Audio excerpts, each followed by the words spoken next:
Oh, hey, everybody. So, I just got this notification that Keller Williams has finally settled their commission lawsuit. Now, I had to pull it up over here on my screen. And basically, what it was Keller Williams just sent out today a email to all of their fundamental employees and their brokerages and whatnot, their leaders, agents, and associates. That Keller wrote that he was relieved to share that they have negotiated a settlement with the Sitzer Burnett case. And those of you who don't know what the Sitzer Burnett case is that it was a case that was based on keeping seller commissions artificially inflated because of whatnot, and also setting a price of in Keller Williams training materials was 6%. However, that being said, it wasn't 6% that they would say. They would say was always negotiated. However, anytime that you would come off of that 6%, they would have a large number of objection handling measures in order to justify the 6%. So, yes, it was collusion in order to keep them artificially inflated. So, the National Association of Realtors and all of their individual organizations underneath there basically um, got nailed to the cross in a civil lawsuit, not a criminal lawsuit, with violating Sherman antitrust laws that have been in place since the 1800s. So anyway, let me read this to you, and you tell me if it makes sense. Keller Williams has decided to bow out of the Sitzer Burnett Commission lawsuit on Thursday. The Gary Keller helmed brokerage notified the federal court in Missouri that it had entered into an agreement with the plaintiffs in the Sitzer Burnett suit. The settlement settles all home seller lawsuits nationwide. However, the state ones are I have questions about that because since it's a federal case, and they weren't part of that particular class action. According to Keller Williams spokesman Daryl Frost, the firm will pay $70 million as part of the settlement agreement. Here's my thing. Anytime somebody wants to settle, they're guilty, right? And it may or may not be, but if you're the guilty party, you don't want to be dragged in front of something and you want it to go away, then you just settle. But in this case, the NAR and all of the associated brokerages and whatnot were found guilty. So this particular settlement gets them out of that. So they don't have to technically be guilty. This will not impact our operations and our ability to support the franchise and agents, Frost added in the email. By the way, the settlement and the guilty thing, that's my opinion. So if that opinion offends you, don't call. The settlement agreement also involved plaintiffs in the Norlisk and Morrill commission lawsuits, which are pretty much based on the same thing, which includes Daniel Umpa, the only named plaintiff in the Umpa suit. Sorry if I mispronounced that. In an email sent to Keller Williams leaders, agents, and associates, Keller wrote that he was relieved to share that we have negotiated a nationwide settlement of the Sitzer Burnett case. And a lot of people get upset with me because I tell them, one, I'm not going to be a member of the NAR anymore because of this particular issue, because of violating the Sherman Antitrust Act, and they put it into their own code of ethics that it's okay to do that. And you can't talk about commissions. However, you have brokerages that say you cannot offer anything less than X amount. And I kind of sort of got burned by that because I was attempting to negotiate a lower commission on a $1.5 million property. And my brokerage said no, and I fired the brokerage. Anyway, Keller told members of the firm that in the settlement, it releases individual agents and franchisees from copycat litigation filed in the wake of Sitzer Burnett. Uh, and we'll talk about the franchisee thing later, because that's one of the reasons why I don't like franchises, is because not only do you have to pay a commission split, but you also have to pay franchise fees and all these other fees. It's nuts, but we'll talk about that later. Like with Anywhere and Remax settlements, the Sitzer Burnett Morrill and Noslik suits, uh, Keller Williams settlement includes provisions to no longer require agents to be members of the National Association of Realtors. Do you see the underlying thing here? Or follow NAR's Code of Ethics or the MLS Handbook, as well as practice changes, including that a firm will require or encourage agents to make it clear that clients that commissions are negotiable and that agents will have the freedom to set or negotiate those particular commissions. It's like I said, people are sitting here saying, why are you hating on the NAR? It's not that I'm hating on the NAR, it's just that the NAR has been doing some fairly unethical things and calling it ethical, and downplaying or demonizing broker agents who decide that they're not going to play that game anymore because it's their integrity on the line, not the NAR's. And not only that, but if you think about it, when's the last time you as a customer walked up to somebody and said, hey, are you a member of the NAR? No, you're looking for somebody to either help you buy or sell a house, right?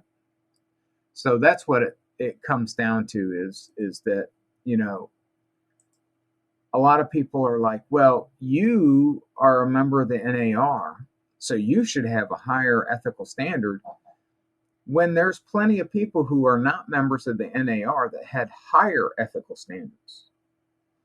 Like a good example is, at auction, you could purchase a property, no problem. However, your broker has to fill out paperwork in order to get any broker participation. And if they don't do that, then there's no broker participation to even be had. Well, so what they do is they steer you away from that method of buying property, which is illegal. Just like if the seller does not give a commission split, they steer you away from that property. Why? Because they're looking for a $400,000 home that has a 2.5% commission split. Just say that, you know. To me, that is also illegal. Just like redlining, where they would say, you know, if you're a minority, we're not going to issue mortgages across this side, you know, over here in this neighborhood, because it is littered with the wrong type of people. Folks, I'm sorry, but those codes of ethics are hockey. And hockey's actually a good game. Well, we'll just call it poo. Another code of ethic that the NAR put into place so many years ago is race-based homeowners association rules that are now part of the deeds, in which North Carolina, I'm actually proud to say, I'm a North Carolinian, I am proud to say that we have gotten rid of those race-based homeowner association rules across the board. Now it's just a matter of getting all of those taken out of those deeds through the register of deeds from soup to nuts.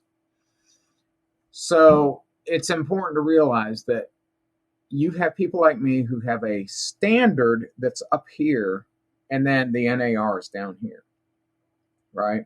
So we have to swear that we're going to do X, Y, Z in order to put people in particular properties and match them up with those particular properties and advise them accordingly. However, In the back end, the NAR was doing some shady stuff, such as, well, in order for you to be able to be part of the MLS, you have to be part of the local association, the state association, and not only that, but if you wanted to use any of the pre-written forms that were done by attorneys, you have to be a member of another association, and the MLS is the only going to be accepting those particular documents, et cetera, et cetera. It's all one big convoluted mess. Um, Now, understand this particular settlement is nationwide, but it only involves the Sitzer Burnett plaintiffs. So, any Keller Williams people who are being sued in state court for the same thing, that it's not going to cover them. Sorry. Keller Williams has decided to bow out of the most of those, but that's all fine and dandy. But still, the impact is going to be far and wide, because now you have to ask yourself, if somebody has that Realtor R behind their name, are they going to overcharge you for this? Are they going to be holding to the code of ethics of the National Association of Realtors? Or are they actually going to represent you? And that's why I decided that I need to represent the people who I represent. I need to represent my clients, not the NAR. I need to have the code of ethics that I know is going to work for my clients and be fair to them, not to the NAR. I need to have the code of ethics not written by an attorney who basically, if the attorney does the same thing that if the attorney ever follows the code of ethics that they write, they would be put in prison for 30 years. Whereas me, I'm client focused. NAR has been agent focused, and the agent has been their milking cow. And whenever you have the cost of doing business, such as you have to do X, Y, Z as a requirement, but they're not required. They're optional. But then you turn around and you find out that every single one of these requirements has a cost. Guess where that cost flows? It flows to the seller, or it flows to the buyer.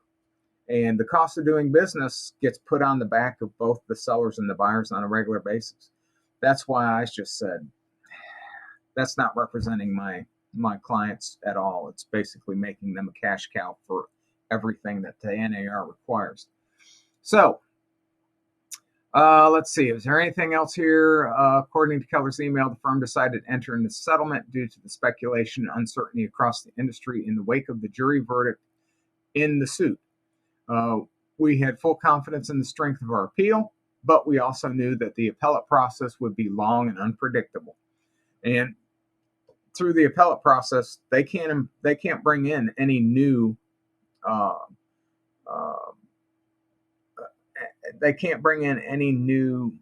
should I say, evidence. They have to go on what the evidence is there, and they have to argue the evidence back and forth. We came to the decision to settle with careful consideration for the immediate and long-term well-being of our agents, our franchisees, and the business models that they depend on.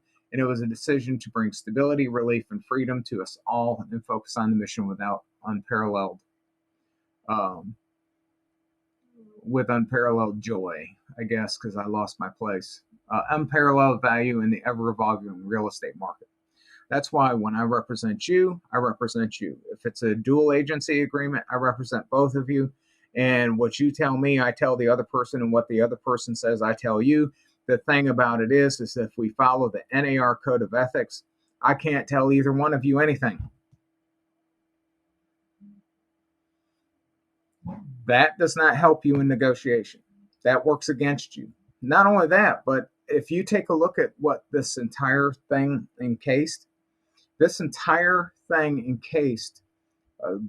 the seller was paying the listing agent. The listing agent was turning around and having to split the commission with the buyer's agent, and the buyer's agent was the person who was negotiating against the seller for a lower price or more contingencies or stuff like that. So it was a big, not only a collusion type of thing, but it was a conflict of interest.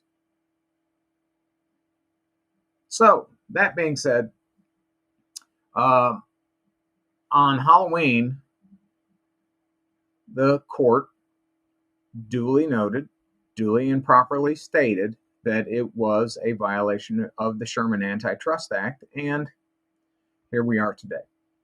So, just to let you know, my listing commission is what my seller pays. The buyer's agent gets paid by the buyer. That's how we go, unless the buyer's agent or unless the buyer says, "I'm willing to give them X," and then we tell them, "Here are the terms of your. Here's the terms that in which you're going to get paid," because the seller can still say, if they decide that they're going to negotiate $30,000 less, then they don't get paid any commission. They're going to have to get it from the buyer. They save $30,000, and I can tell you this is what my 3 of my buyers have said.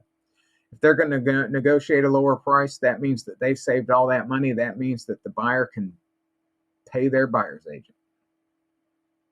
What are you going to do? You're going to tell the buyer that, you're going to tell the seller that the buyer's not interested because the buyer's agent's not going to get paid the very tippy top of the scale. That's illegal. And it's not very ethical of anybody to do so. So anyway, central to the Sitzer-Burnett case, as well as other commission lawsuits, the NAR's participation rule, which requires listing agents to make blanket offers of compensation to buyer's agents in order to list the property on a realtor affiliated multiple listing service. According to the plaintiffs, the commission sharing inflates the cost for consumers in violation of the Sherman Antitrust Act. And there you have it, folks. In one sentence, it says what was actually going on. That being said, I am Matt Price. I am your auctioneer and your real estate broker, and I will see you at our listing appointment.